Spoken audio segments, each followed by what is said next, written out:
Hello students, पिछला video technical चीज़ों की वजह से बंद हो गया था। इस वीडियो में हम फिर से स्टार्ट कर रहे हैं, क्वेश्चन नंबर 15 से स्टार्ट करेंगे। यहाँ पर हम जो कानपुर यूनिवर्सिटी में BA fourth semester economic geography का जो पेपर है उसको हम सॉल्व कर रहे हैं। जो आपका आने वाला कल में पेपर होने वाला है इकोनॉमिक ज्योग्राफी का, उसके लिए आपको हेल्प मिलेगी यहाँ से। तो क्वेश्चन नंबर 15 से स्टार्ट करेंगे। क्वेश्चन नंबर 15 है कि Lorraine region of France is famous, यानी फ्रांस का लोरेन प्रदेश किसके लिए प्रसिद्ध है। ये सब हम अपने जो हमारा नोट्स हैं इकोनॉमिक ज्योग्राफी पे जो ग्रुप पे पड़े हुए हैं उनमें से जाके देखिए, सारी चीज़ें लिखवा चुके हैं। तो जो लोरेन शार रीजन है फ्रांस का, वो किसके लिए जाना जाता है? वो आपका लोहा एवं इस्पात के लिए, यानी आयरन एंड स्टील इंडस्ट्री के लिए जाना जाता है। नेक्स्ट क्वेश्चन, क्वेश्चन नंबर 16 यहाँ पे विश्व व्यापार संगठन से संबंधित है, WTO से। ठीक है, तो यहाँ पे ये पूछा कि WTO का सदस्य भारत कब बना। ठीक है, तो हम WTO के बारे में जान लेते हैं। वर्ल्ड ट्रेड ऑर्गेनाइजेशन इंग्लिश में इसे बोलते हैं। इसकी शुरुआत होती है ब्रेटन वुड्स, एक ब्रेटन वुड्स का कॉन्फ्रेंस हुआ था 1944 में। इसी ब्रेटन वुड के कॉन्फ्रेंस में तीन चीज़ें निकल के आई, IMF, वर्ल्ड बैंक और आपका गेट। ठीक है, IMF, वर्ल्ड बैंक, गेट। अब ये गेट क्या था? गेट था general agreement on tariffs and trade.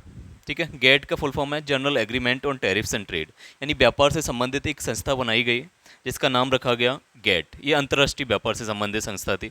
1947 में बन के तैयार हुई, 1948 से काम करना स्टार्ट कर दी। फाइनली 1995 में जाके इसका नाम चेंज किया गया और ऑर्गेनाइजेशन, एक बड़ा ऑर्गेनाइजेशन किया गया जिसका नाम रखा गया वर्ल्ड ट्रेड ऑर्गेनाइजेशन, यानी विश्व व्यापार संगठन। आज अगर विश्व व्यापार संगठन को देखें तो इसमें 164 मेंबर कंट्रीज़ हैं, 164 सदस्य हैं, जिसमें इंडिया भी एक सदस्य है। और यहाँ पे हम बात करेंगे, इंडिया एक फाउंडिंग मेंबर है, गेट का भी सदस्य था जो 1947 से चल रहा था, और WTO का भी सदस्य है, यानी ये फाउंडिंग मेंबर है। इस यानी जब संस्था इसकी स्थापना हुई थी WTO की 1995 में, उस समय पर भी इंडिया मौजूद था। ठीक है, तो ऐसा नहीं है कि इंडिया बाद में ऐड हुआ हो, इंडिया 1995 से ही है। इसका हेड क्वार्टर आपका जेनेवा में देखने को मिलेगा, जेनेवा स्विट्जरलैंड में है। अब थोड़ा सा एक याद करने के लिए कि WHO, ठीक है, जहाँ पर भी ओ लग रहा है पीछे, WTO, IMO वगैरह, इन सब के मुख्यालय जहाँ पर ओ लगा है, अधिकतर के मुख्यालय आपके जेनेवा में देखने को मिलेंगे। ठीक है, नेक्स्ट क्वेश्चन, क्वेश्चन नंबर 17, विश्व व्यापार संगठन की स्थापना का उद्देश्य क्या था? अब ये विश्व व्यापार संगठन किस लिए बनाया गया? तो यहाँ पे पहला दे रखा है निर्णय प्रक्रिया में पारदर्शिता को बढ़ावा देने के लिए, व्यापार विवादों को निपटाने के लिए, अंतर्राष्ट्रीय व्यापार हेतु नियमों को निर्धारित करने के लिए, या सभी के लिए। तो इसका करेक्ट आंसर है ऑप्शन डी, यानी जो WTO बनाया है 1995 में, उसके ये सारे सभी जो जितने भी ऑप्शन में काम दे रखे हैं वो सभी इसी के काम हैं। ठीक है, next question, question number 18, question number 18 है कि विश्व व्यापार संगठन का जो गठन था वो गेट के आधार पर किस वर्ष हुआ है? तो अभी हमने जाना कि गेट जो बना था ब्रेटन वुड कॉन्फ्रेंस की वजह से बना था। ये 1947 में बना था, 1948 से वर्क करना स्टार्ट कर दिया। इसी का नाम चेंज किया गया, एक संस्था बनाई गई जिसका नाम रखा गया वर्ल्ड ट्रेड ऑर्गेनाइजेशन। ये आपका 1 जनवरी 1995 से स्टार्ट हुआ था। ठीक है, correct answer 1995, option B is correct. Next question, question number 19, अंतर्राष्ट्रीय व्यापार को जाना जाता है, बहुत ही इजी क्वेश्चन है, दो देशों के बीच का व्यापार, दो नगरों के बीच का व्यापार, प्रदेशों के बीच का। तो यहाँ पे करेक्ट आंसर रहेगा दो देशों के बीच का जो व्यापार होता है, यानी अंतर्राष्ट्रीय नाम से ही समझ में आ रहा है कि इनमें राष्ट्रों के बीच में व्यापार किया जा रहा है। दो देशों के बीच का व्यापार अंतर्राष्ट्रीय व्यापार किया जाता है। ठीक है, और इसी से संबंधित जो संस्था है व्यापार करने से, अंतर्राष्ट्रीय व्यापार से संबंधित, वो है WTO। Next question, question number 20, Bharat में वैश्वीकरण को प्रभावित करने वाला कौन सा कारक नहीं है, यानी कौन सा इनमें से कारक नहीं है जो ग्लोबलाइजेशन को प्रभावित करता हो? वैश्वीकरण क्या होता है? वैश्वीकरण का मतलब होता है, सिंपल वर्डों शब्दों में कहें तो वसुधैव कुटुंबकम, यानी सारी वस्तु एक है। सिंपल भाषा में कहूँ तो यानी जैसे अगर ये इंडिया है, इतना इंडिया है, ये पाकिस्तान है, ये रसिया, एक चाइना है, रसिया है, अमेरिका है, तो अगर इनमें जो बॉर्डर्स हैं वो इकोनॉमी के लिए, अर्थशास्त्र के लिए अगर खोल दिए जाएं, ओपन कर दिए जाएं, एंड ये ऐसा ना हो कि यहाँ के इंडिया की जो वस्तुएं हैं वो आपकी पाकिस्तान नहीं जा पा रही, पाकिस्तान का व्यापार चाइना से नहीं हो पा रहा, चाइना का इंडिया से नहीं हो पा रहा, या USA का इंडिया से नहीं हो पा रहा, तो हम उसको क्लोज्ड इकोनॉमी बोलेंगे। यानी जो चीज़ें जहाँ पर उत्पादित की जा रही हैं जिस देश में, वहीं पर कंज्यूम की जा रही हैं। ठीक है, वो हो गया क्लोज्ड इकोनॉमी। लेकिन जब बॉर्डर को ओपन कर दो, यानी एक जगह की कंपनी दूसरी जगह में आने लगे, आपस में व्यापार होने लगे दो देशों के बीच में, एफडीआई आने लगे, बाहर के व्यक्ति यहाँ पे कंपनी स्थापित कर रहे हैं, या फिर वहाँ बाहर से पैसा आके यहाँ की कंपनियों में लग रहा है, जिसे एफडीआई बोलते हैं। अगर ये सारी चीज़ें हो रही हैं जहाँ पर जो बॉर्डर हैं खुले हुए हैं, तो उसको हम बोलते हैं आपका वैश्वीकरण, ग्लोबलाइजेशन। ठीक है, अब यहाँ पे इनमें से कौन सा कारक नहीं है, किस वजह से वैश्वीकरण नहीं होगा, ये क्वेश्चन पूछा है। ऑप्शन ए दे रखा है कि प्रौद्योगिकी में वृद्धि एवं विस्तार के कारण, टेक्नोलॉजी बढ़ने के कारण वैश्वीकरण ज़्यादा होगा। ठीक है, अब एक जगह की टेक्नोलॉजी दूसरी जगह पे जाके इंप्लीमेंट की जाती है, जैसे ब्रिटेन की टेक्नोलॉजी इंडिया में लाई जा रही है, इंडिया की टेक्नोलॉजी दूसरे देशों में लाई जा रही है। तो अगर टेक्नोलॉजी में विस्तार हो रहा है तो वो वैश्वीकरण का कारक है, तो ये तो गलत हो गया, यहाँ पे पूछा कारक नहीं है। सेकंड है उदारवादी नीतियाँ। उदारवादी नीतियों का मतलब है कि आसानी से चीज़ें आपके पक्ष में हो जा रही हैं, यानी अगर बाहर से कोई कंपनी आ रही है इंडिया में लगना चाह रही है, अगर उदारवादी नीति नहीं रहेगी, अगर यहाँ की गवर्नमेंट नहीं चाहेगी तो वो नहीं लगेगी, वो आपकी यहाँ पे आके एमएनसी कंपनी स्थापित नहीं हो पाएगी। लेकिन अगर गवर्नमेंट लिबरल है तो वहाँ की चीज़ें यहाँ पे आके आसानी से यूज की जा सकती हैं, यहाँ पे कंपनी लग सकती है। तो अगर उदारवादी नीतियाँ रहेंगी तो वैश्वीकरण को प्रभावित करेंगी पॉजिटिव में, और यानी यहाँ पे जो करेक्ट आंसर रहेगा ये नहीं है, उदारवादी नीतियाँ होना जरूरी है वैश्वीकरण के लिए। ठीक है, तो ये वैश्वीकरण का एक कारक नहीं है। तीसरा है प्रतिस्पर्धा, ये भी सही है, ये भी कारक है वैश्वीकरण का, लेकिन इनमें से कोई नहीं, तो करेक्ट आंसर रहेगा ऑप्शन डी। यानी ये तीनों ही वैश्वीकरण के कारक हैं, लेकिन क्वेश्चन में पूछा है कि वैश्वीकरण का कारक नहीं है, तो ऑप्शन डी रहेगा। ठीक है, next question, question number 21। Question number 21 में पूछा है कि ऑस्ट्रेलिया का सबसे बड़ा बंदरगाह कौन सा है। पर्थ, मेलबर्न, एडिलेड, उपरोक्त में से कोई नहीं। तो यहाँ पे जो करेक्ट आंसर रहेगा वो रहेगा पोर्ट हेडलैंड। ठीक है, ऑस्ट्रेलिया का सबसे बड़ा बंदरगाह है पोर्ट हेडलैंड, जो ऑस्ट्रेलिया के नॉर्थ वेस्ट में स्थापित है। ठीक है, जबकि पर्थ ये लोकेशन देख पा रहे हैं ऑस्ट्रेलिया में, तो यहाँ पे करेक्ट आंसर ऑप्शन डी रहेगा। Next question, question number 22। विश्व का कौन सा सबसे व्यस्त सामुद्रिक मार्ग है, यानी कौन सा इनमें से सबसे व्यस्त सामुद्रिक मार्ग है। उत्तरी अटलांटिक समुद्री मार्ग, सुएज नहर मार्ग, पनामा नहर मार्ग, इनमें से कोई नहीं। तो यहाँ पे जो करेक्ट आंसर रहेगा वो है आपका नॉर्थ अटलांटिक सी रूट। ठीक है, यानी ये यहाँ पे आपका अमेरिका है, उत्तरी अमेरिका, इस वाले लोकेशन में आपकी दक्षिणी अमेरिका है, इस वाले लोकेशन में आपको यूरोप देखने को मिलता है। ठीक है, इस तरीके से यूरोप देखने को मिलता है। तो यहाँ पे जो ये वाला रीजन है ये सबसे व्यस्त जलमार्ग है। ठीक है, यहाँ पे उत्तरी Atlantic, North Atlantic sea route है, ये विश्व का सबसे व्यस्ततम आपका सामुद्रिक मार्ग है, क्योंकि एक तरफ आप उत्तरी अमेरिका देख पाएंगे जहाँ पर डेवलप कंट्री हैं, कनाडा, यूएसए। ठीक है, और साथ में मैक्सिको भी है डेवलपिंग, और जबकि इधर वाले रीजन में यहाँ पे आप यूरोप देख पाएंगे, वो भी विकसित है। तो आपस में बहुत अधिक व्यापार होता है यहाँ पे इन दोनों के बीच में, जिसकी वजह से ये सबसे सर्वाधिक व्यस्ततम सामुद्रिक मार्ग है। ठीक है, correct answer option A. Next question, question number 23। Cheapest mode of transport is, यानी परिवहन का सबसे सस्ता साधन कौन सा है। सड़क का परिवहन, समुद्री परिवहन, रेल परिवहन या वायु परिवहन। तो सबसे सस्ता रहेगा आपका बाय समुद्री परिवहन। ठीक है, नेक्स्ट क्वेश्चन, क्वेश्चन नंबर 24। आशा अंतरिक्ष मार्ग, आशा अंतरिक्ष मार्ग मीन्स होता है Cape of Good Hope route. ठीक है, के संबंध में कौन सा एक कथन सत्य है, यानी केप ऑफ गुड होप का जो रूट है उसके संबंध में कौन सा सही है। यह एक मुख्य समुद्री मार्ग है, पनामा नहर से संबंधित है, पहले यह सुएज नहर का वैकल्पिक मार्ग था, या उपरोक्त में से कोई नहीं। तो यहाँ पे करेक्ट आंसर रहेगा पहले ये सुएज नहर का वैकल्पिक मार्ग था। अब ये किस रूट की बात की जा रही है, तो यहाँ पे इस रूट की बात की जा रही है। यहाँ पे आप यूरोप देख पाएंगे, ये आपका अफ्रीका वाला रीजन है, इधर आप एशिया है। ठीक है, ये इंडिया है। तो पहले क्या होता था कि अगर हमें यूरोप से व्यापार करना है तो पूरा इस तरीके से आते थे, और यहाँ पे लोकेटेड है केप ऑफ गुड होप, आशा अंतरिक्ष। ठीक है, केप ऑफ गुड होप, यानी जो आपका सदर्न अफ्रीका के जो सबसे साउथ में टिप है उसको बोलते हैं केप ऑफ गुड होप। तो ये इसी केप ऑफ गुड होप के रास्ते होते हुए ये इंडिया की तरफ आते थे, या आगे हमें जाना होता था एशिया की तरफ जाते थे। लेकिन क्या हुआ कि इस वाली लोकेशन में यहाँ पर सुएज नहर खोल दी गई, जिससे क्या हुआ कि अब यहाँ से जितना भी व्यापार होता है भूमध्य सागर से होते हुए लाल सागर में आके और इंडियन ओशियन में आ जाते हैं, जिससे ये वाला रूट था वो बच जाता है। ठीक है, तो यही कथन आपका गलत है, यहाँ पे यही कथन आपका सही है, सॉरी।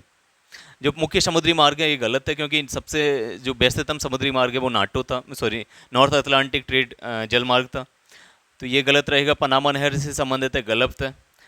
पहले ये स्वेज नहर का वैकल्पिक मार्ग था, यानी पहले स्वेज नहर की जगह पर ये केप ऑफ गुड होप के रास्ते आते थे। अब चूंकि स्वेज नहर यहाँ पे ओपन हो चुकी है, तो अब स्वेज नहर के रास्ते यहाँ पे व्यापार किया जाता है। तो correct answer option C. Next question, question number 25। निम्न में से कौन सा सबसे छोटा समुद्री मार्ग है? पनामा, स्वेज, दक्षिणी अटलांटिक, उपरोक्त सभी। तो यहाँ पे इन चारों में से आपका स्वेज नहर सबसे छोटा रहेगा।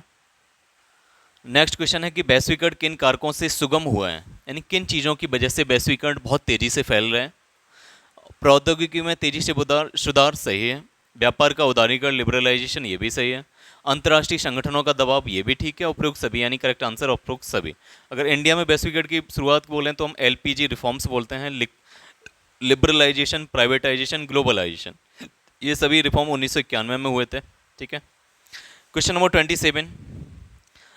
कौन सा वैश्वीकरण का संचालक है, यानी किस वजह से वैश्वीकरण हो रहा है?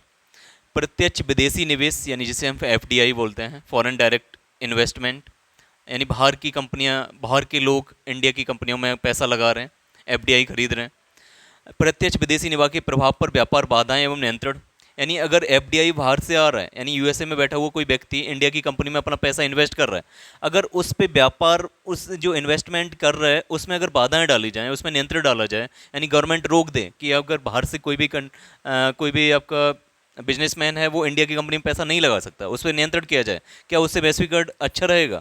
तो ये गलत रहेगा। ठीक है, वैश्वीकरण ऐसे ठीक नहीं। वैश्वीकरण के लिए क्या होना चाहिए? लिबरलाइजेशन, उदारीकरण होना चाहिए, यानी कोई भी ज़्यादा लिमिटेशन नहीं होनी चाहिए।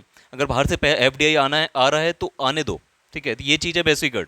लेकिन एफडीआई आने से अगर रोक रहे हो तो ये आप वैश्वीकरण के खिलाफ जा रहे हैं।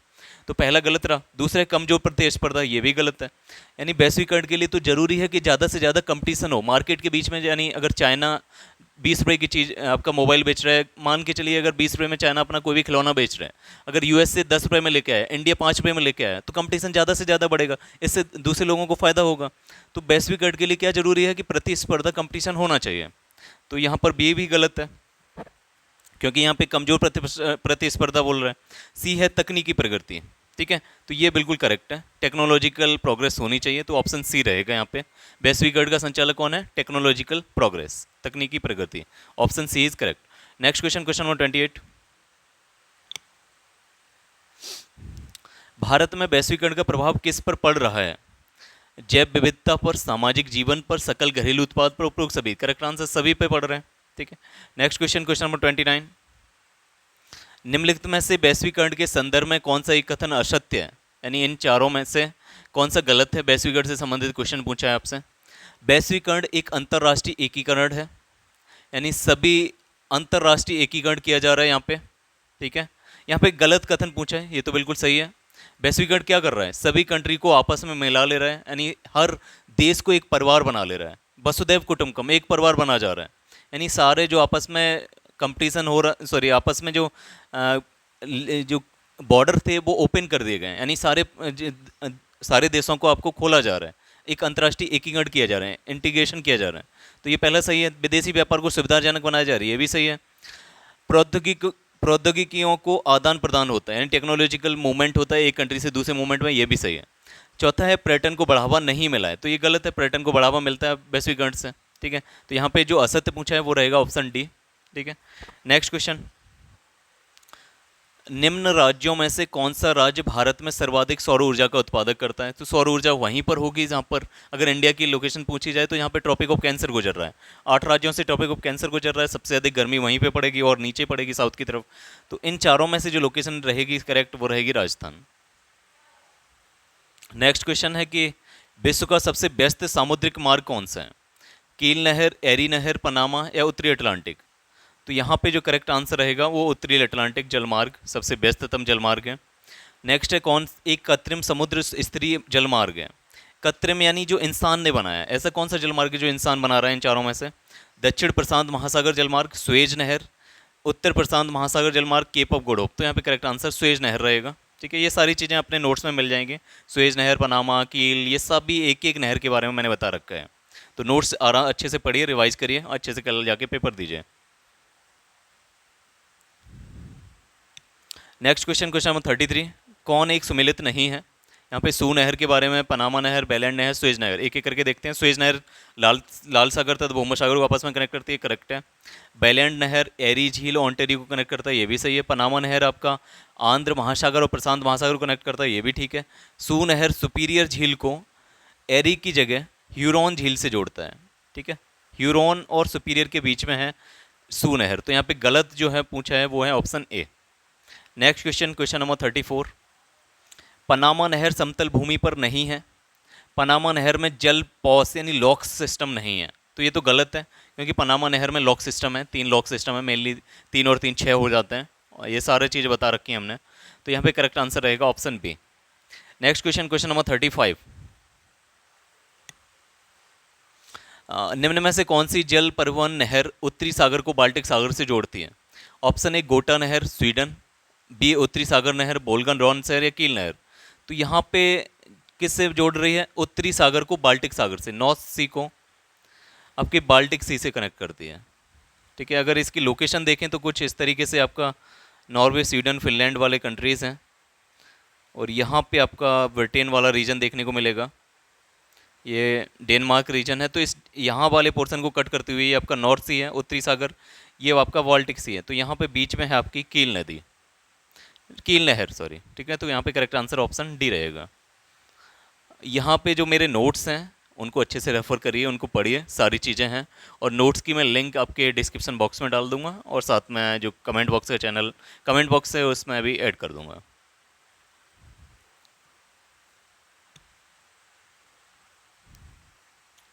नेक्स्ट है क्वेश्चन नंबर 36। निम्नलिखित से किसने आइसोडोपेन की संकल्पना को दिया है?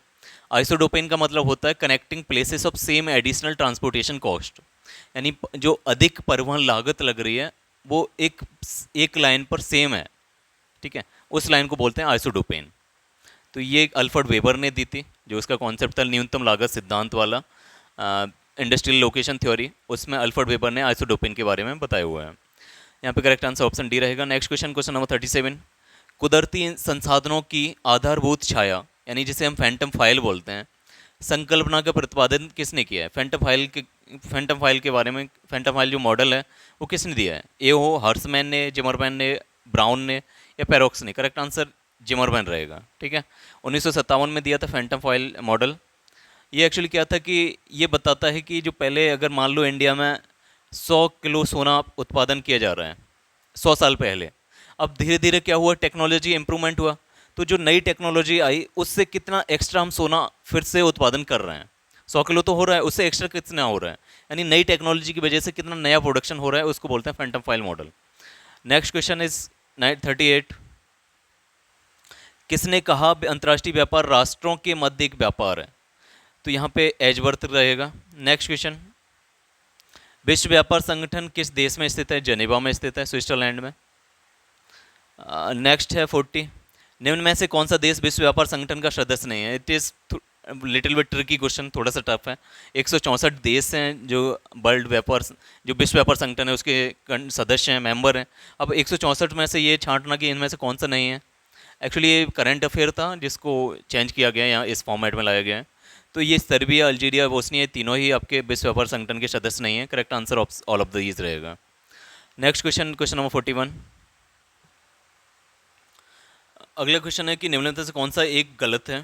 अहमदाबाद चीनी उद्योग, यही गलत है, क्योंकि अहमदाबाद मैनचेस्टर ऑफ इंडिया है, मैनचेस्टर ऑफ इंडिया है। और मैनचेस्टर का मतलब होता है, मैनचेस्टर एक्चुअली एक शहर है इंग्लैंड में, जहाँ पर textile production, cotton textile production या सूती वस्त्र उद्योग बहुत ही अधिक मात्रा में होता है। इस इंडिया में भी अहमदाबाद सूती वस्त्र उद्योग के लिए जाना जाता है, जिससे मैनचेस्टर ऑफ इंडिया भी कहा जाता है। तो पहला ही गलत है। अब यहाँ पे पूछा कौन एक सुमेलित है, कौन सा सही है? कानपुर देखें तो लोहे एवं इस्पात उद्योग, ये भी गलत है। कानपुर लेदर इंडस्ट्री के लिए जाना जाता है, चमड़ा उद्योग, और साथ में से नॉर्थ इंडिया का मैनचेस्टर कहा जाता है, यानी टेक्सटाइल, कॉटन टेक्सटाइल के लिए भी जाना जाता है कानपुर, ठीक है। संघाई लोहे एवं इस्पात उद्योग, ठीक है। नेक्स्ट है आपका अंशान लोहे एवं इस्पात उद्योग। तो यहाँ पे जो गलत है वो है आपका संघाई, ठीक है, क्योंकि शंघाई ये आपका चाइना में है और संघाई मैनचेस्टर ऑफ चाइना है। मैनचेस्टर ऑफ चाइना मींस यहाँ पे कॉटन टेक्सटाइल इंडस्ट्री है, कॉटन टेक्सटाइल, जबकि अंसन ये भी आपका चाइना में ही है, और यहाँ पे आरएनए में स्टील इंडस्ट्री है, ठीक है। तो यहाँ ऑप्शन सी रहेगा। सॉरी, यहाँ पे क्या पूछा है, कौन सा एक सही है, सही सुमेलित है, तो करेक्ट आंसर ऑप्शन डी रहेगा, अंसान। ठीक है, क्योंकि अहमदाबाद चीनी उद्योग के लिए नहीं, कपड़ा उद्योग के लिए जाना जाता है। कानपुर भी आपका कपड़ा एवं चमड़ा उद्योग के लिए है। संघाई भी कपड़ा उद्योग के लिए है। ये आपका करेक्ट है, बाकी तीनों गलत हैं। Next question, question number 42। Trans Siberian railway, यहाँ पे लिखा है मिलान। ठीक है, मिलान कहाँ पे है, इटली का शहर है। ठीक है, तो ये आपका पूछा है कौन एक सुमेलित है, तो पहला तो गलत है। ट्रांस साइबेरियन रेलवे आपका एशिया में है, रशिया वाले रीजन में है, जबकि मिलान इटली में है, तो ये गलत है, जाहिर सी बात है। नेक्स्ट है द ओरिएंट एक्सप्रेस रेलवे, ये पेरिस से है। ठीक है, तो ये बिल्कुल सही है, पेरिस से तुर्की के बीच में है आपका एलान ओरिएंट एक्सप्रेस रेलवे। नेक्स्ट है कैनेडियन पैसिफिक रेलवे। ठीक है, ये चीटा दे रखा है जी, ये वाला जो शहर है ये आपका रशिया में है, और ये आपका कहाँ की बात हो रही है, कनाडा की। ठीक है, तो ये गलत है। ऑस्ट्रेलियन ट्रांस कॉन्टिनेंटल रेलवे जिरबाम, तो ये भी गलत है। ठीक है, तो यहाँ पे जो करेक्ट आंसर रहने वाला है वो रहेगा ऑप्शन बी। ठीक है, ओरिएंट एक्सप्रेस रेलवे, ये आपका सही मैच है। नेक्स्ट है विश्व का सबसे लंबा रेलवे ट्रैक कौन सा है, ओरिएंट एक्सप्रेस रेलवे, काहिरा केप टाउन, ट्रांस एंडीज, उपरोक्त में से कोई नहीं। करेक्ट आंसर रहेगा उपरोक्त में से कोई नहीं, क्योंकि यहाँ पे जो विश्व का सबसे लंबा रेलवे ट्रैक है वो है आपका ट्रांस साइबेरियन रेलवे। नेक्स्ट है क्वेश्चन नंबर 44। कनाडा प्रशांत रेलमार्ग निम्नलिखित को आपस में जोड़ता है, किन किन चीज़ों को जोड़ता है। अगर हम कनाडा प्रशांत रेलमार्ग की बात करें तो ये आपका जोड़ता है मॉन्ट्रियल से वैंकूवर, लेकिन ये एक्चुअली क्या है, हेलीफॉक्स से वैंकूवर के बीच में है। ठीक है, कनाडा प्रशांत जो रेलमार्ग है वो हेलीफैक्स पोर्ट जो है आपका यूएसए के पूरब में है, हेलीफैक्स पोर्ट, वैंकूवर आपके पश्चिमी तट क्षेत्र में है, इनको आपस में कनेक्ट करता है। क्योंकि यहाँ पर हेलीफॉक्स पोर्ट बंदरगाह दिया नहीं है, तो मॉन्ट्रियल भी इसी के बीच में आता है, तो मॉन्ट्रियल से वैंकूवर के बीच में है आपका कनाडा प्रशांत रेलमार्ग। Next question, question number 45। निम्नलिखित में से कौन एक सुमेलित नहीं है। ट्रांस एंडीज रेलमार्ग दक्षिण अमेरिका, ट्रांस एंडीज की बात कर रहे हैं, यहाँ से आप जाना चाहिए कि एंडीज दक्षिण अमेरिका में है, करेक्ट आंसर है। ओरिएंट एक्सप्रेस, यह भी हमने पढ़ा, पेरिस से है, तुर्की के बीच में। ठीक है, यूरोप में है, सही है। ट्रांस साइबेरियन रेलवे, ये भी आपका सही है, एशिया में है। द यूनियन एंड पैसिफिक रेलमार्ग, यूनियन एंड पैसिफिक रेलमार्ग, ये पूर्वी एशिया में ना होकर ये आपका नॉर्थ अमेरिका में है। ठीक है, तो यही गलत दे रखा है, ऑप्शन डी गलत दे रखा है। यहाँ पे यही पूछा था कि इनमें से कौन सा गलत है। अगला क्वेश्चन है कि संयुक्त राज्य अमेरिका के किस भाग में लौह इस्पात उद्योग केंद्रित है, यानी संयुक्त राज्य अमेरिका के किस भाग में लौह इस्पात उद्योग है। तो अगर हम संयुक्त राज्य अमेरिका का मैप ड्रॉ करें तो कुछ इस तरीके से आपको देखने को मिलेगा।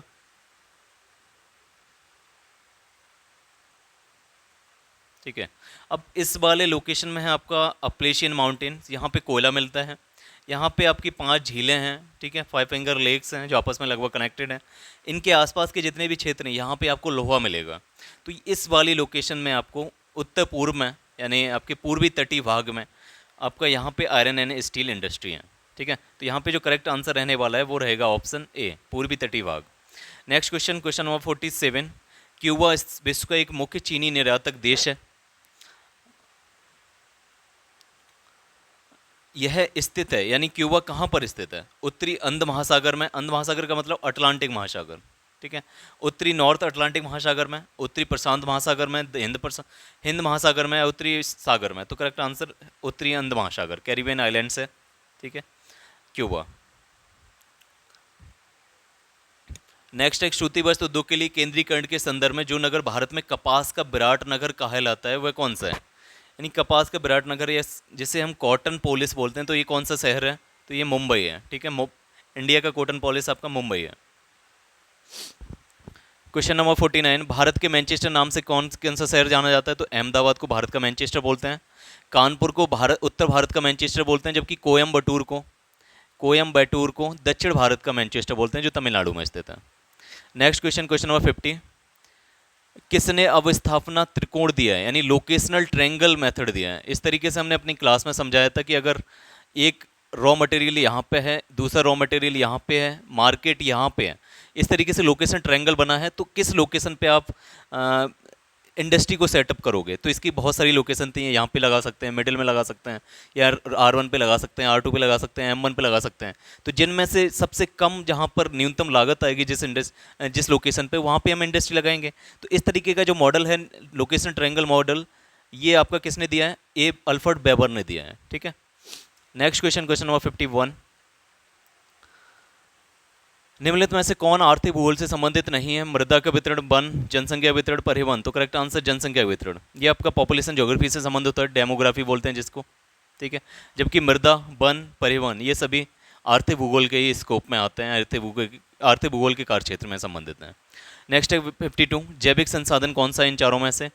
जल, सौर ऊर्जा, भूमि या जीवित जीवन एवं जीवाश्म। तो करेक्ट आंसर रहेगा option D. Next question, functional theories introduced by, कार्यात्मक सिद्धांत किसने प्रतिपादित किया है? तो यहाँ पे करेक्ट आंसर रहेगा जिमरमैन। नेक्स्ट है जल, जल क्या है? जल कौन नवीकरणीय साधन है, अननवीकरणीय साधन है, सार्वभौमिक साधन है, जैविक संसाधन है? यानी एक जल क्या है? एक नवीकरणीय साधन है। पहला ऑप्शन ए दे रखा है, ठीक है। यानी ये रिन्यूएबल साधन है, रिन्यूएबल रिसोर्स है, नवीकरणीय संसाधन है। जबकि ये सार्वभौमिक संसाधन भी है। यानी यहाँ पर दो ऑप्शन करेक्ट देखने को मिल रहे हैं, ठीक है। थोड़ा सा भाई मिस्टेक हुई है प्रेजेंटेशन में। नवीकरणीय संसाधन, सार्वभौमिक संसाधन दोनों ही आपका वाटर। नेक्स्ट है कौन सा एक विरल संसाधन नहीं है? विरल संसाधन नहीं है। विरल संसाधन मतलब वो संसाधन होते हैं जो बहुत ही कम लोकेशन पे देखने को मिलते हैं, यानी हर जगह जो आप देखने को नहीं मिले। अब इनमें से पूछा है कौन सा विरल संसाधन नहीं है, यानी ऐसा संसाधन बताओ इन चारों में से जो हर जगह मिल जाएगा। खनिज, ये आपका विरल संसाधन है, ठीक है। मिट्टी, सोना, प्राकृतिक गैस। प्राकृतिक गैस भी हर जगह नहीं मिलेगी, सोना भी हर जगह नहीं मिलेगा, खनिज भी नहीं मिलेगा। लेकिन मिट्टी आपका विरल संसाधन नहीं है, वो जनरली यूबिक्विशियस है, ठीक है। ये हर सार्वभौमिक है, लगभग पृथ्वी की सभी प्लेसेस पे आपको मिट्टी देखने को मिलेगी। Next question, question number 56,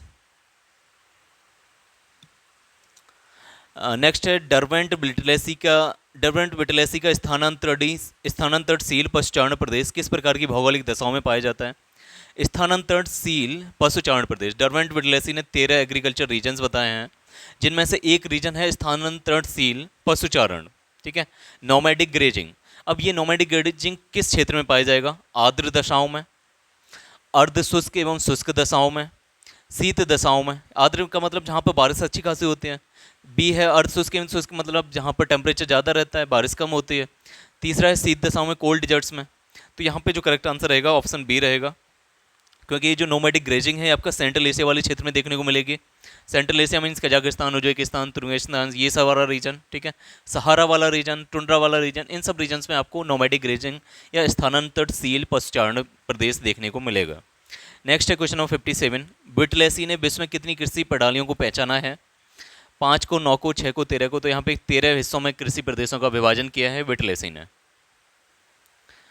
question number 58, विश्व के चीनी भंडार के नाम से किसे जाना जाता है? Correct answer is Cuba. निम्नलिखित में से कौन शुद्ध पदार्थ है? इन चारों में से शुद्ध पदार्थ कौन सा है? शुद्ध पदार्थ का मतलब क्या होता है? प्योर रॉ मटेरियल का मतलब ये होता है कि अगर उसका ट्रांसपोर्टेशन कहीं भी किया जाए प्रोसेस होने से पहले, तो उसका वेट डिक्रीज नहीं होगा, वेट उतने का उतना बना रहेगा।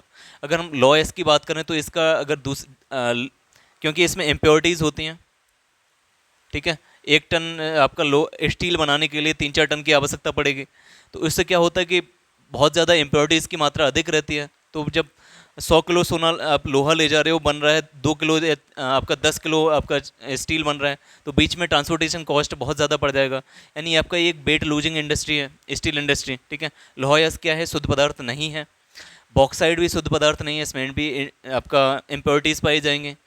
गन्ने में भी इम्प्योरिटीज़ पाई जाएगी, यानी जो उसमें वाटर कंटेंट घट जाता है अगर एक जगह से दूसरी जगह ले जाओगे, ठीक है। जबकि कपास कहीं भी ले जाओ, कहीं पे जाके भी इंडस्ट्री सेटअप करो, इसका कोई फ़र्क नहीं पड़ता, ठीक है। यानी यहाँ पर ये क्या है? एक शुद्ध पदार्थ है जिसका वेट उतना का उतना ही बना रहेगा, कहीं भी इंडस्ट्री सेटअप करो। यानी इंडस्ट्री लगाने, यानी कपास बनाने से पहले, कपास से जब कपड़ा बनता है तो वेट लगभग बराबर रहेगा। नेक्स्ट, अल्फ्रेड वेबर किस देश के निवासी थे? Correct answer Germany. ये जर्मनी के अर्थशास्त्री थे अल्फ्रेड वेबर। क्वेश्चन नंबर 61, आर्थिक भूगोल के अंतर्गत उन सब भौगोलिक परिस्थितियों का वर्णन आता है जो वस्तुओं की उत्पत्ति एवं उनके विनिमय एवं स्थानांतरण पर प्रभाव डालती है। परिभाषा किसकी है? तो ये परिभाषा है आपका चिसोम, जिसे फादर ऑफ इकोनॉमिक ज्योग्राफी कहा जाता है, ठीक है। फादर ऑफ इकोनॉमिक ज्योग्राफी है चिसोम, जिसने ये डेफिनेशन दी है। नेक्स्ट क्वेश्चन, क्वेश्चन नंबर 62, सर्वप्रथम आर्थिक भूगोल का विकास किस रूप में हुआ था? तो वाणिज्यिक भूगोल के रूप में सबसे पहले इकोनॉमिक ज्योग्राफी बनी थी।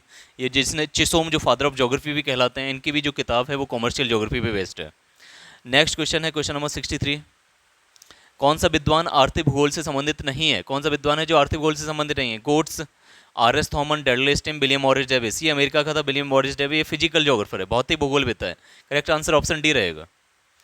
नेक्स्ट क्वेश्चन है क्वेश्चन नंबर 64। आर्थिक भूगोल कैसा विषय है? विकासशील, गतिशील, स्थैतिक या वित्तीय? तो ये आपका ये डायनेमिक है, गतिशील है। Next question question number 65। आर्थिक भूगोल के विषय क्षेत्र में सम्मिलित हैं? क्या क्या चीज़ें विषय क्षेत्र में आती हैं आर्थिक भूगोल के? प्राकृतिक संसाधन, बिल्कुल, रिसोर्सेज इसके विषय क्षेत्र में ही आएंगे। कृषि भी आती है, आर्थिक क्रियाकलाप आते हैं, यानी option D is correct answer. Question number 66 है कि कृषि के लिए सबसे महत्वपूर्ण संसाधन कौन सा है? बहुत इजी क्वेश्चन है। मिट्टी है, जल है, बीज है, उर्वरक, सारी चीज़ें कृषि के लिए आवश्यक है, लेकिन मिट्टी सबसे अधिक आवश्यक है। Next question question number 67। निम्नलिखित में से कौन सा कार्य स्थानांतरणशील कृषि को अभिव्यक्त करता है? स्थानांतरणशील कृषि यानी शिफ्टिंग कल्टीवेशन, एक जगह से दूसरी जगह जितना भी प्रोडक्टिविटी के कारण एक जगह से दूसरी जगह शिफ्ट हो जाते हैं, मेनली ट्राइब्स जनजातियाँ करती हैं। तो इसका सबसे मेन कौन सा रहेगा इन चारों में से? तो पहला है कृषि के लिए भूमि का परिवर्तन, कृषि के कारण भूमि का परिवर्तन हो रहा है। फसलों में परिवर्तन किया जा रहा है, खेती हर मजदूरों का प्रवास किया जा रहा है। तो मेरे अकॉर्डिंग ये वैसे इसका करेक्ट आंसर ऑप्शन ये होना चाहिए, बट यहाँ पे ऑप्शन सही भी हो जाएगा, क्योंकि यहाँ पे कृषि के लिए भूमि का परिवर्तन किया जाता है। जैसे जो आपका झूमिंग कल्टीवेशन है, अगर नॉर्थ ईस्ट इंडिया की बात करूँ, तो वहाँ पे क्या होता है कि पहले आप जो वन है, जो पहाड़ों पे वन होता है, उसको काटते हैं, ज़मीन साफ करते हैं, आग लगा देते हैं वन को, और उसकी राख में अपने बीज बो देते हैं, ताकि 2-4 साल तक प्रोडक्टिविटी रहती है, उत्पादक क्षमता रहती है। फिर वो उत्पादन क्षमता उस ज़मीन की खत्म हो जाती है, तो अगला नेक्स्ट आगे बढ़ जाते हैं। 10-20 किलोमीटर आगे जाके जंगल काटा, आग लगाई, फिर से वही काम, फिर से उसमें बीज बोया, फिर 2-3 साल बाद फिर से वहाँ उत्पादन क्षमता घट गई, आगे बढ़ गए। तो वहाँ पे क्या हो रहा है कि जमीन का तो, भूमि का तो परिवर्तन हो रहा है, साथ में वो लोग भी उस जगह पे जाके बस जा रहे हैं, आगे एक तरफ बढ़ते चले जा रहे हैं। तो इस तरीके से खेती और मजदूरों का भी प्रवास होता है। तो according to me it is right answer is option D. Next question question number 68। Von Thunen के भूमि उपयोग मॉडल के संकेंद्रीकरण वृत्तखंडों का सही क्रम क्या होगा? अगर वॉन थ्यूनेन का मॉडल है तो उसमें एक्चुअली वॉन थ्यूनेन के मॉडल के सारे जोन्स को हम पढ़ लेते हैं यहाँ पे। तो यहाँ पे देखिए इस तरीके से वॉन थ्यूनेन ने मॉडल दिया था, कंसेंट्रिक जोन मॉडल। अब इस कंसेंट्रिक जोन मॉडल में उसने क्या बोला था कि सबसे मिडिल में मार्केट है, बाजार है, बाजार के सबसे पहले वाला जो फेस है, बाजार के सबसे पास में जो चीज़ें उगेंगी वो रहेंगी पेरिसेबल आइटम्स, यानी जो समय के साथ जल्दी खराब हो जाएं, जैसे सब्जी, दूध, सब्जी उत्पादन, दुग्ध उत्पादन, साग सब्जी, ये सारी चीज़ें रहेंगी आपके बाजार के सबसे नज़दीक, पहले एरिया में। सेकंड जोन में आपको ईंधन देखने को मिलेगा, जर्मनी का मॉडल था तो ईंधन सेकंड जोन में उसने डाला था। तीसरे जोन में उसने अनाज उत्पादन को बोला है, लेकिन यहाँ पे कोई भी फैलो लैंड नहीं छोड़ी जाएगी, कोई भी परती ज़मीन, खाली ज़मीन नहीं छोड़ी जाएगी किसी भी साल या किसी भी टाइम पे, क्योंकि यहाँ पर जो मार्केट के आसपास जितनी भी ज़मीन है वो उसका रेंट बहुत हाई है, तो जिस वजह से हम वहाँ पे खाली नहीं छोड़ सकते ज़मीन को। फिर नेक्स्ट जोन में उसने बोला है कि अनाज उत्पादन तो होगा, लेकिन साथ में परती भूमि भी छोड़ी जाएगी, खाली ज़मीन भी छोड़ी जाएगी, ताकि जो प्रोडक्टिविटी है जो ज़मीन की कम हो गई है उस वो रिगेन हो जाए, क्योंकि यहाँ पर रेंट थोड़ा सा कम होता चला जा रहा है बाहर की तरफ। फिर सबसे पाँचवें फेज में है 3 खेत प्रणाली, ठीक है। और सबसे लास्ट में क्या रहेंगे हम, पशुपालन, जहाँ पर जो ज़मीन है थोड़ी बंजर होती चली जा रही है, उसकी प्रोडक्टिविटी उतनी अच्छी नहीं हो जा रही, तो वहाँ पे हम पशुपालन करेंगे। और सबसे लास्ट जो इसके बाहर चारों तरफ रहेगा वहाँ पे बंजर ज़मीन रहेगी, ठीक है। तो इस तरीके से कंसेंट्रिक जोन मॉडल दिया है वॉन थ्यूनेन का। अब यहाँ पे जो करेक्ट आंसर रहेगा वो रहेगा आपका, सबसे पहले रहेगा फल सब्जी, फल सब्जी दुग्ध उत्पादन, ये पहला ही है, ठीक है। कंसेंट्रिक जोन मॉड 1 है, ये थोड़ा सा इसमें बीच में वो लगा हुआ है, ये गलत है। दूसरी जोन में रहेगा आपका जोन सेकंड, ये आपके जोन फर्स्ट हो गई थी Z1, इसके जोन सेकंड में रहेगा जंगल, और जोन थर्ड में रहेगा अन्न उत्पादन, ठीक है। तो option D is correct answer. Next question is Von Thunen के भूमि उपयोग मॉडल का अंतिम व्रत कौन सा है, यानी सबसे लास्ट में क्या रहेगा, जोन 6 में क्या रहेगा? तो यहाँ पे हमने देखा है पशुपालन रहेगा। Current answer is ranching. Next question question number 70। जलवायु प्रदेशों के आधार पर किसने भूमि का वर्गीकरण नहीं किया है? तो थॉर्नबेट, कैनड्रू, स्टाम्प, ये सभी आपके जलवायु प्रदेशों से संबंधित हैं, बट डेविस नहीं है। डेविस एक फिजिकल ज्योग्राफर था, जो विलियम एरिस डेविस, ये आपका यूएसए का है। नेक्स्ट क्वेश्चन है 71। यहाँ पे एक स्टेटमेंट दिया है, ये JS फिशर का ही है। Next question 72। परंपरागत ऊर्जा संसाधन के अंतर्गत कौन सी चीज़ें आती हैं? परमाणु ऊर्जा, मृदा संरक्षण, कोयला, खनिज तेल, प्राकृतिक गैस, परमाणु। तो यहाँ पे आप देखेंगे कि खनिज तेल, पेट्रोलियम, नेचुरल गैस वगैरह, एंड एटॉमिक एनर्जी, यानी जितनी भी इलेक्ट्रिसिटी एनर्जी जनरेशन के सोर्स हैं वो सभी आपके परंपरागत ऊर्जा संसाधनों में आएंगे, ठीक है, यानी जो परंपरागत रूप से यूज किए जा रहे हैं। जबकि अगर हम सौर ऊर्जा, आपका हवा से पवन ऊर्जा, ये सब किस में आएंगे, ये नए वाले रिसोर्सेज हैं और ये रिन्यूएबल रिसोर्सेज हैं, ठीक है। लेकिन जो परंपरागत सोर्स हैं वो आपके रिन्यूएबल नहीं है, वो जो समय के पहले से यूज किए जा रहे हैं वो परंपरागत सोर्सेज हैं। तो ऑप्शन सी यहाँ पे करेक्ट आंसर रहेगा। नेक्स्ट है, भारत में बानकी के जनक कौन है, ठीक है, फादर ऑफ फॉरेस्ट्री कौन है। तो यहाँ पे डिटरिच वेंड्रिस, ठीक है, डाइटरिच वेंड्रिस, ये फादर ऑफ इंडियन फॉरेस्ट्री कहे जाते हैं, ठीक है। एक्चुअली ये जर्मन बॉटनिस्ट थे, जर्मन वनस्पतिक विज्ञान थे। इन्होंने कुछ कार्य किए हैं, बहुत ही इंपॉर्टेंट कार्य किए हैं। सबसे पहला कार्य IFS, ठीक है, इंडियन फॉरेस्ट सर्विस, इन्होंने ही बनाई थी उन्हें 1864 में। इंडियन फॉरेस्ट एक्ट भी लेके आए थे, वन अधिनियम लेके आए थे। इंपीरियल फॉरेस्ट रिसर्च इंस्टीट्यूट, ठीक है, यानी वन संसाधन जो संस्थान है वो बनाया था इन्होंने देहरादून में। तो इन्हीं सारे कार्यों की वजह से इन्हें फादर ऑफ इंडियन फॉरेस्ट्री कहा जाता है, Dietrich Brandis. Next question, world forestry day कब मनाया जाता है, विश्व वानिकी दिवस कब मनाया जाता है। तो करेक्ट आंसर है 21 मार्च, फॉरेस्ट्री डे, ठीक है। करेक्ट आंसर ऑप्शन सी रहेगा। इसी तरीके से कुछ और पर्यावरण दिवस देख लेते हैं। 22 मार्च को, जैसे 21 मार्च को वन दिवस मनाया जाता है, वैसे ही 22 मार्च को वाटर डे या जल दिवस मनाया जाता है। 22 अप्रैल को, एक महीने बाद, 21 मार्च को आपका वानिकी दिवस हो गया, 22 मार्च को जल दिवस हो गया, वैसे ही 22 अप्रैल को पृथ्वी दिवस मनाया जाता है। फिर एक महीने एक्स्ट्रा 22 मई को आपको बायोडाइवर्सिटी डे या जैव विविधता दिवस मनाया जाता है। फिर 5 जून को आपका एनवायरमेंट डे मनाया जाता है, पर्यावरण दिवस मनाया जाता है। नेक्स्ट क्वेश्चन नंबर 75, मुलायम लकड़ियों का सबसे बड़ा क्षेत्र कहाँ है, यानी लार्जेस्ट एरिया पूछा है सॉफ्टवुड का, ठीक है, सॉफ्टवुड का। जितना भी सॉफ्टवुड वाला एरिया है वो आपका टेम्परेट जोन में देखने को मिलेगा, और मेनली आपका साइबेरिया वाला रीजन जो रशिया में है, सबसे बड़ा एरिया है ये वाला। और सेकंड नंबर पे आता है कनाडा वाला रीजन, ठीक है। तो क्योंकि यहाँ पे साइबेरिया नहीं दे रखा है, करेक्ट आंसर ऑप्शन बी या कनाडा रहेगा। क्वेश्चन नंबर 76, मछलियों का अधिकतम जमाव न्यू फाउंडलैंड के समीप पाया जाता है, क्यों।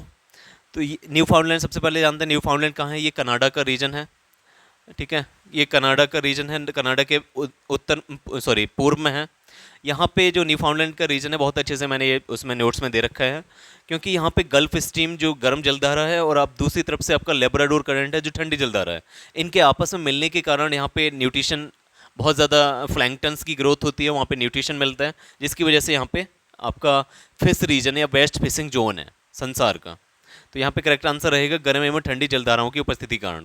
और वो कौन कौन सी जलधारा है, एक है गल्फ स्ट्रीम जो गर्म है, और लेब्राडोर करंट है, ये ठंडी जलधारा है।